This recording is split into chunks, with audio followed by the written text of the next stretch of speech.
Hello hi, माझं नाव किन्नरी भोसले. मी किरण वाघ यांची मोठी मुलगी. तुम्हाला सगळ्यांना नमस्कार and welcome to my mother's birthday party. आणि मम्मी तुला 68th बर्थडेची खूप खूप खूप शुभेच्छा. कसं वाटलं सरप्राईज? काही आयुष्य ही पुस्तकांसारखी असतात. प्रत्येक पानावर नवे अनुभव, काही गोड आठवणी, काही न बोलता येणारा वेदना आणि संघर्षातून उमलत जाणारे विलक्षण दाखवत असते. काळ प्रत्येकाची परीक्षा घेतो.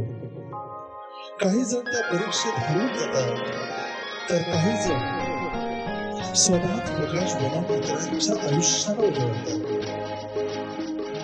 आज आपण अशाच एका स्त्रीचा जीवन प्रवास अनुभवणार आहोत.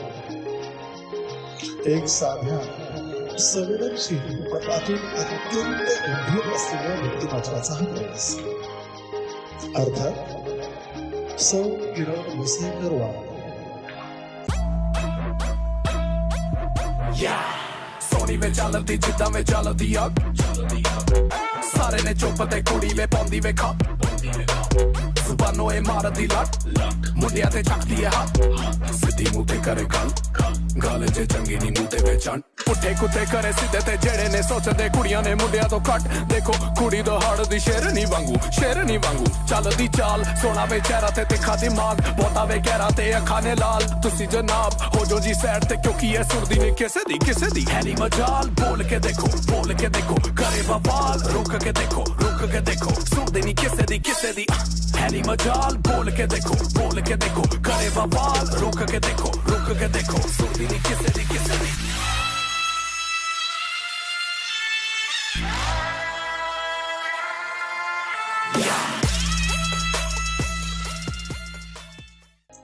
आज आपल्या आयुष्याच्या हिरक महोत्सवी वर्षात प्रवेश करत आहेत. 60 वर्ष पूर्ण करत असताना त्यांच्या आयुष्याचा हा प्रवास केवळ वर्षाचा हिशोब नाही, तर संघर्ष, प्रेम, त्याग, जिद्द आणि कुटुंबासाठी जगलेल्या आयुष्याची प्रेरणादायी कहाणी आहे. त्यांच्या नावातच किरण आहे बघा. आणि जसं एक किरण सभोवतालचा अंधार दूर करून प्रकाश पसरवतं, तसंच त्याने आपल्या आयुष्याने अनेकांच्या जीवनात ऊब, आधार आणि प्रेम दिला आहे. कोणतीही व्यक्ती परिपूर्ण नसते. प्रत्येकामध्ये गुण आणि अवगुण असतातच. पण प्रेम, त्याग, नवऱ्याप्रती प्रामाणिकपणा आणि मुलांना उच्च शिक्षित करण्याचे जिद्द हे गुण किरणमध्ये ठासून बसलेले आहेत. सुशीला आणि दामोदर वसईकर यांच्या प्रेमाचं पहिलं वेलं फूल म्हणजे किरण. मध्यमवर्गीय कुटुंबात जन्मलेल्या किरणचा जन्म नागपूर जवळ पुलगाव या लष्करी छावणीमध्ये झाला.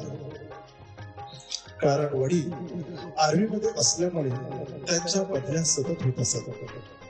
तो काळ होता 1966चा. त्या काळात 2 मुलावर थांबायचं अशी संकल्पना नव्हती. त्यामुळे वसईकर कुटुंबात एकूण 6 अपत्ये झाले. 5 मुली आणि 1 मुलगा. बरं, तुझं मला आहे ना लहानपणी खूप कमी आठवतं. तरी काय एकदा तू ॲडमिट होती सायन हॉस्पिटलला, ते मला आठवतं. मी डबा म्हणून आलो होतो, दुपारची वेळ होती आणि तुझ्या आजूबाजूला कॉटवरती आहे ना कोणतरी मेलं. मला वाटलं तूच मेली. आणि मी रडत पाहत तू तुझं व्यवस्थित होती, तर तेव्हा मला बरं वाटलं. तेव्हा तुझं आयुष्य वाढलं माहिती आहे का. मोठी मुलगी असल्यामुळे किरणचं बालपण भावंडांना सांभाळण्यात, त्यांना शिकवणं आणि आईला मदत करण्यातच गेलं. दीदी हत्याचं बालपण जास्त करून भाऊ तिला खूप आठवतं. त्या गेल्यानं तिला खूप वाईट वाटलं.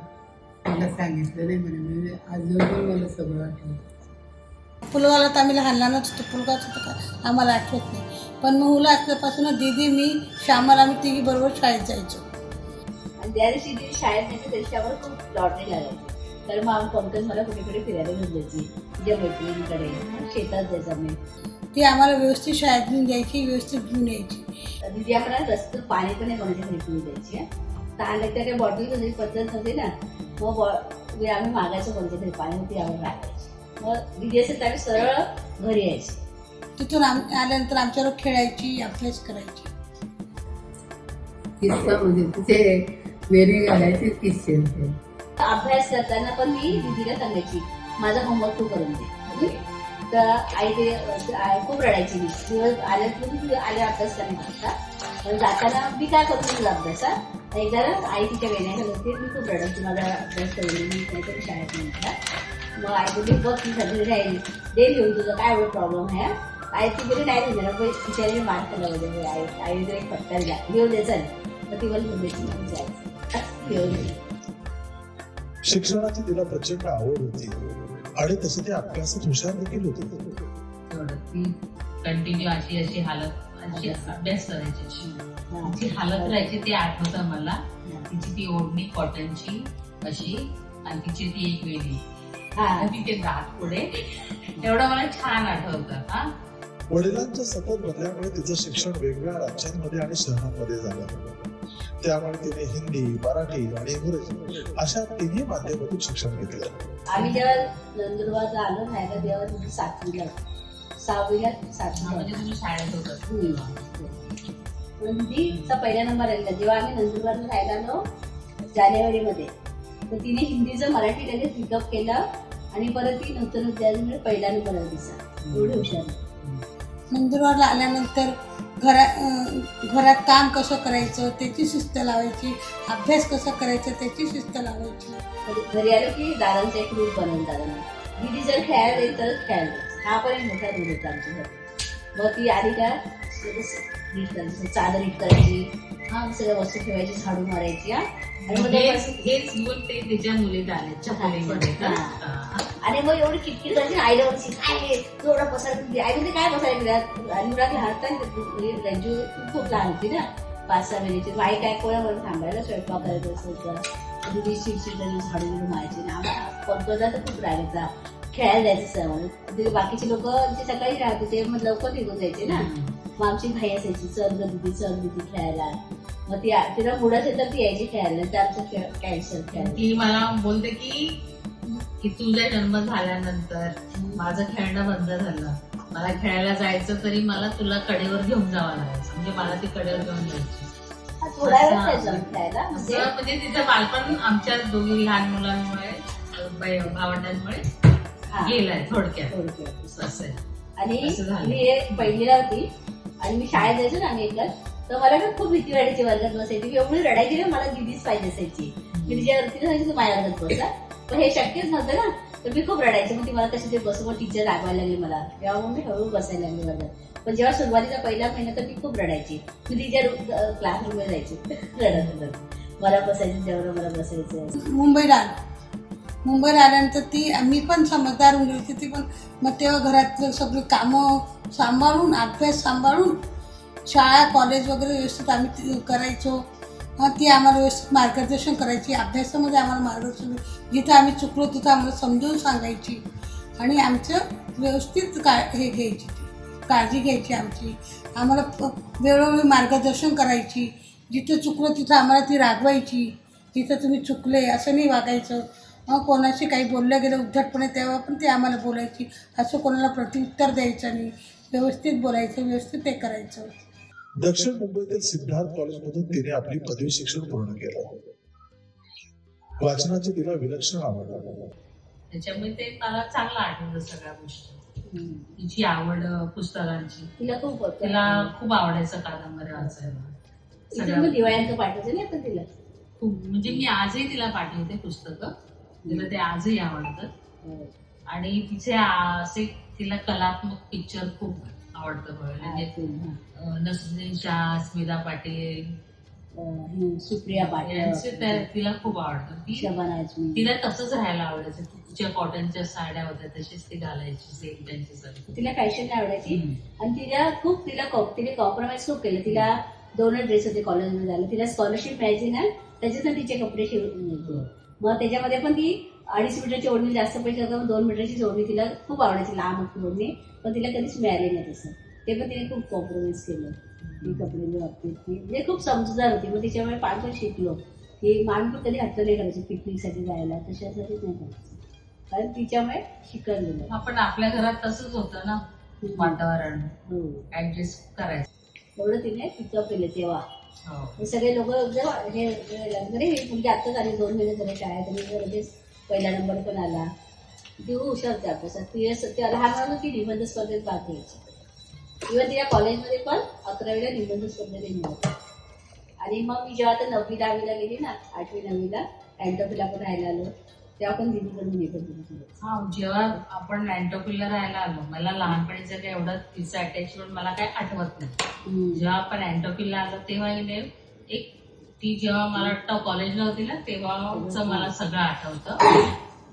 ती तू ज्याप्रमाणे सांगते तशी दिदी नाही आठवत मला तुझ्या बालपणीतली. मला माझ्या बालपणीतली ती 11वी 12वीतली आठवते.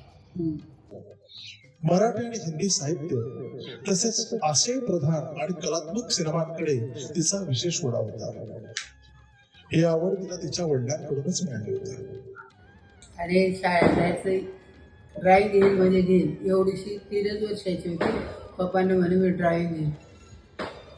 ड्रॉइंग विषय रांगोळ्या काढायची एवढीशी असताना. मग नंतर तिला काय काय आवडायचं लहानपणी म्हणजे तुमच्या बालपणातली ती तुला तेवढं सगळं आठवत नाही मला. म्हणजे वाचन रांगोळी वगैरे काढायची असं. हा ते नंदुरबाराची रांगोळी काढायची छान छान रांगोळी काढायची. पिक्चर वगैरे आवडते दिदीला खूप. जास्त कुठले पिक्चर म्हणजे जे लागायचे ते सगळे. ती नंतर जायची पिक्चर बघायला. क्रोशिया क्रोशिया, स्वेटर विणायचं हा. क्रोशियाचंही करायचं. ती आपल्या ते मग अँटोपीला आपलं घर होतं ना त्याच्याकडे एक कपडा टाकायचं त्याच्यावरती लिहायची. मग तिला अशी कलात्मक अशी वस्तू बनवायची खूप आवडते. तोरण बनव हे करते खूप ती बनवायची. स्मिता पाटील या तिच्या अत्यंत आवडत्या अभिनेत्री. त्यांच्या व्यक्तिमत्वाचा प्रभाव किरणवर स्पष्ट दिसत असे. साधेपणा प्रगत विचार वागणं आणि राहणीमान यात त्याची झलक दिसायची. वयाच्या अवघ्या 21व्या वर्षी ती विवाह बंधनात अडकली. तेव्हा तिचं लग्न नव्हतं नाही झालं. मी 11वी पास झाल्यावरती तिचं लग्न झालं. 11वीच्या सुट्ट्यात 87. तिनेच माझा अभ्यास घ्यायची. म्हणजे माझ्या अभ्यासासाठी दिदीच होती पहिलीपासून तर 11वी पर्यंत. आणि इथून पुढे तिच्या आयुष्यात एक सुंदर गंमत सुरू झाली. पहा ना, किरणला स्मिता पाटील आणि दीप्ती नवल यांच्या प्रकारचं गंभीर आशयपूर्ण विश्व आवडायचं. आणि तिचे यजमान आपले शंकरबाई हे मिथुन चक्रवर्ती यांचे जबरदस्त फॅन. एकदम भन्नाट मिसमॅच होते. पण म्हणतात ना, गाडीची 2 रुळ वेगवेगळे असले तरी ते एका दिशेने प्रवास करत राहतात. तसंच काहीस त्यांच्या संसारात होतं. लग्नानंतर ती थेट गुजरात राज्यातील बडोदा येथे स्थायिक झाली. गेली अनेक वर्ष तब्बल 39 वर्ष ती बडोद्यात राहत असून तिने गुजराती भाषा इतकी आत्मसात केली की ती आज अस्खलित गुजराती बोलते. मराठी हिंदी इंग्रजी आणि गुजराती अशा 4ही भाषा ती अत्यंत शुद्ध आणि आत्मविश्वासाने बोलते. तिचे यजमान शंकरबाई हे बँक ऑफ बरोडामधून निवृत्त झाले आहेत. बँकेतील सेवेसोबतच त्यांनी life insurance corporation of India LIC मध्ये पार्ट टाइम कामही केले होते. सध्या ते LIC चे काम पूर्ण वेळ करत असून आजही ते तितक्यात उत्साहाने आणि समर्पणाने कार्यरत आहे. लग्नानंतर किरण मोठ्या एकत्र कुटुंबात आले. छोटस घर पण माणसांनी आणि जबाबदारीने भरलेलं. दिवस रात्र कामाची लगबग सुरू असायची. कधी कधी तिला वाटायचं आपल्या शिक्षणाचं काय झालं. पण तिच्या आयुष्यातील ही महत्वाची गोष्ट होती ती म्हणजे शंकरबाईंचा पाठिंबा. त्यांची स्पष्ट इच्छा होती की किरणने स्वतःच्या पायावर उभं राहावं आणि नोकरी मिळवावी. त्यामुळे थोडी धडपड प्रयत्न आणि जिद्दीच्या जोरावर किरणने नोकरी सुरू केली.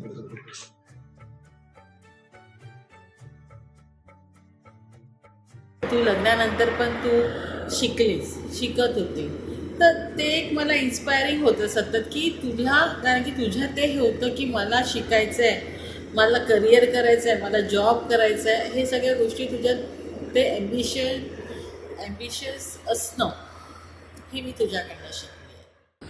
आणि दीदी तू मुलांना सांगायला मला आवडेल, पण दीदी एक नंबरची आहे ना. एखादी गोष्ट करायची म्हटल्यावर ना ती मागे त्या गोष्टीसाठी एवढी मागे लागायची ना, कटकट कटकट नुसती कटकट. ती महत्त्वाचं म्हणजे खूप जिद्दी आणि सहनशील होती. हा खूप मोठा गुण होता तिच्यावर. आणि ती जे टोकत राहायची, कुठले काय केलं ना आम्ही हा. वेगळं टोकायची, पण मारलं वगैरे तिने कधी नाही आम्हाला. ते लहानपणी आम्ही लहान होतो ना तेव्हा तुम्हाला दादानी तुम्ही मार खाल्ला पण परमिशन आम्ही दिली नाही तिला खाल्ला. मारायची. हा मग ती कधी विनाकारण मारायची आम्हाला. मग दादा तिला बोलायची बिन मोसम बरसात. म्हणजे तुम्ही मार खाल्ला, आम्ही नाही खाल्ला तिच्या हात. म्हणजे गोड गोड बोलूनच नाही तर रिक्वेस्ट करून आहे ना ती गोष्ट झालीच पाहिजे असं तिचं हे होतं. खूप म्हणजे अभ्यासाला आम्ही बसायचो नाही ना तरी ती ओढायची म्हणजे अशी तिचं ऐकायचो नाही आम्ही असं काही, पण ती ओढायची नाही, पण अशी कटकट करत राहायची, करा अभ्यास करा, असं होईल तसं होईल. बाकी म्हणजे ती रिक्वेस्ट पण ओढायची अशी, म्हणजे असं ओढायची पण नाही, आपण ओरडा म्हणू शकत नाही त्याला, पण कुचकं बोलायची. आपल्याला चपळ अभ्यास करायला लागायचा, अशी करायची तिथे. ती 10वीला पण मला खूप रागवायची. अभ्यास कर खूप पाठी लागायची. कधी मी अशी बसवल्याची दुसरंच काहीतरी विचार करत बसायची. आणि तिला सांगायची मी असं झालं तिथे, मग तुला अभ्यास करायला बसलीस काय, मग हे काय हे तुझ्या डोक्यात विचार कसे येतात दुसरे. हा मैत्रिणींचे विचार कसे, तू अभ्यास करते फक्त अभ्यासाचा विचार करायचा. अशा कठीण परिस्थितीत तिच्या उंदळीत 2 चिमुकली जीव होते, मोठा प्रतीक आणि छोटी किन्नरी. एकीकडे एकत्र कुटुंबातील जबाबदाऱ्या, घरकाम आणि नोकरी, तर दुसरीकडे मुलांचा सांभाळ. हे सर्व सांभाळताना तिचं आयुष्य म्हणजे अक्षरशः तारेवरची कसरत होते. मोठा मुलगा प्रतीक याला माहेरी आईकडे सांभाळण्यासाठी ठेवण्यात आले, तर छोटी किन्नरी हिची जबाबदारी सासूबाईंनी घेतली. परंतु नियतीने तिच्यासाठी वेगळंच काही लिहून ठेवले होते. तिच्या आणि शंकरबाई यांच्या संसाराचे प्रतीक असले तिचे मोठे बाळ काळाने हिरावून घेतले. आणि हाच क्षण तिच्या आयुष्यातील सर्वात मोठा टर्निंग पॉइंट ठरला. या घटनेनंतर काही वर्ष ती स्वतःमध्येच हरवून गेली होती. मानसिक दृष्ट्या ती पूर्णपणे खचली होती. कोण काय सांगेल ते निमूटपणे करत राहायचे. अशाच काळात करिश्माचा जन्म झाला. काळ पुढे सरकत गेला. सासर आणि माहेर या दोन्ही कुटुंबाकडून तिला भावनिक आधार मिळाला. तिला पुन्हा आयुष्याकडे वळवणे हे अत्यंत कठीण काम होते. मात्र सर्वांच्या प्रेमाने आणि सहकार्याने ती हळूहळू सावरू लागली. पत्नीच्या भावनिक स्थैर्यासाठी शंकरबाईंनी एकत्र कुटुंबातून विभक्त होण्याचा निर्णय घेतला आणि आपला स्वतंत्र संसार सुरू केला. किरण हळूहळू सावरू लागली, परंतु ती आता पूर्वीसारखी राहिली नव्हती. तिच्या व्यक्तिमत्वात मोठा बदल झाला होता. तिचे मन अध्यात्माकडे उडले जाऊ लागले आणि तेच तिच्यासाठी अत्यंत सकारात्मक ठरले. काही वर्षानंतर आदितीच्या आगमनाने तिच्या आयुष्यात नव्या आनंदाचे चाहूल लागले. आता तिच्या आयुष्याचा केंद्रबिंदू होते किन्नरी, करिश्मा आणि आपला आदित्य. अध्यात्मामुळे किरण अधिक स्थिर आणि संयमी झाली. त्याचबरोबर ती सामाजिक दृष्ट्याही सक्रिय झाली. मुलांचे शिक्षण, त्याचा अभ्यास, नवऱ्याच्या LICच्या कामात मदत आणि मुलांना शाळेत ने-आण करण्यासाठी कधीही सायकल न चालवलेल्या किरणने दुचाकी शिकण्याचे धाडस केले. अशा अनेक संघर्षाने सामोरे जात तिने आपल्या मुलांना उच्च शिक्षित केले आणि आयुष्यात योग्य मार्गावर उभे केले. आज तिची सर्व मुले व्यवस्थित, स्थिर, स्थावर आणि यशस्वी आहेत. सध्या किरण अत्यंत प्रेमाने आणि समर्पणाने शंकरबाई यांची सेवा करत आहे. तिच्या दोन्ही मुलींचीही उत्तम ठिकाणी लग्न झाले असून त्यामुळे ती आज निश्चिंत आणि समाधानी आहे. नंतर तिचं लग्न झालं, ती बडोद्याला गेली. मग त्यानंतर तिने तिच्या मुलांवर खूपच चांगले संस्कार केले. 3 मुलांना तिने खूप छान घडवलं. तिचे 3 मुलं आज त्यांच्या स्वतःच्या पायावर उभे आहेत. असं काय मी बघत आले, तू किन्नरी, करिश्मा अँड आदित्यला आधी प्रेफरन्स द्यायची. त्यांचं एज्युकेशन, त्यांच्या सगळ्या गोष्टींचं तू कायम लक्षात, म्हणजे त्यांना अधिक प्राधान्य तुझं त्यांच्याकडेच असायचं. बाकी गोष्ट तुला स्वतःला तू पाठी टाकायची. तर त्याने काय झालं, आज तुझे मुलं एकदम चांगले, व्यवस्थित, वेल सेटल, वेल एज्युकेटेड आहेत. त्याच्या मागे आहेस तू, कायम तू पुश करणार, कायम त्याच्या मागे असणार. हे सर्व मी बघत आली आहे. तर ही गोष्ट मी खरंच तुझ्याकडनं शिकली आहे. विशेष म्हणजे तिच्या दोन्ही मुलांना जोडीबाळे झाले आहेत. आज किरण दोन गोड जोड्यांची प्रेमाळाजी आहे आणि हा आणि 4 नातवंडाच्या सहवासात तिचे आयुष्य आनंदाने फुलून गेले आहे. मी स्वतः आई झाल्यानंतर मला कळलंय का एक आईचं महत्त्व काय असतं. तू म्हणजे तुझं इम्पॉर्टंट माझ्या लाईफमध्ये खरं प्रकारे काय होतं ते मला आई झाल्यावर कळलं. बिकॉज तू सगळ्या गोष्टीमध्ये सगळ्या स्टेजेसमध्ये तुझा एक योगदान होता, ऑलवेज होता, मोठा योगदान होता. You were like a backbone, not to me but to our entire family. Even now you are. संघर्षाने भरलेला तिचा प्रवास आज समाधानाच्या टप्प्यावर पोहोचला आहे. ज्या हाताने आयुष्यभर कुटुंबाला आधार दिला त्या हातांमध्ये आज नातवंडांच्या निरागस हास्याचा आनंद आहे. सरप्राईज दिलं आहे तुझ्या मुलांनी.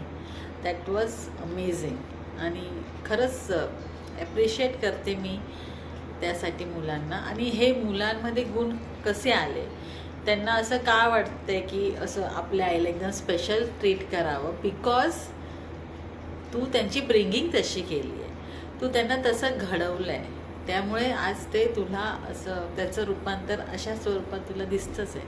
दुःख, संघर्ष आणि त्याग यांना सामोरं जात किरणने फक्त स्वतःलाच नाही तर संपूर्ण कुटुंबालाही उभं केलं आहे. आज ती फक्त एक आई किंवा पत्नी नाही तर संघर्षातून उभी राहिलेली एक प्रेरणा आहे. किरण, तुझा प्रवास खरंच संघर्षमय आहे, तसंच आनंदी आहे, प्रेरणादायी आहे. ही ताकद तुला सातत्याने मिळावं हीच विधात्याच्या चरणी प्रार्थना. हाय दीदी, wish you very happy 60th birthday. आज तुझा स्पेशल डे आहे अँड अनफॉर्च्युनेटली मी नाही आहे आणि मला खूप इच्छा होती यायची, पण इट्स ओके. वाढदिवसाच्या हार्दिक शुभेच्छा. दीदी तुला तुझ्या 60व्या वाढदिवसाच्या खूप खूप शुभेच्छा. For the 60th birthday I only have one wish for you, की तुझी सगळी इच्छा, सगळी मॅनिफेस्टेशन, तुला जे पाहिजे ते सगळं पूर्ण हो. बिकॉज तुझी रिअल लाईफ स्टार्ट्स नाव.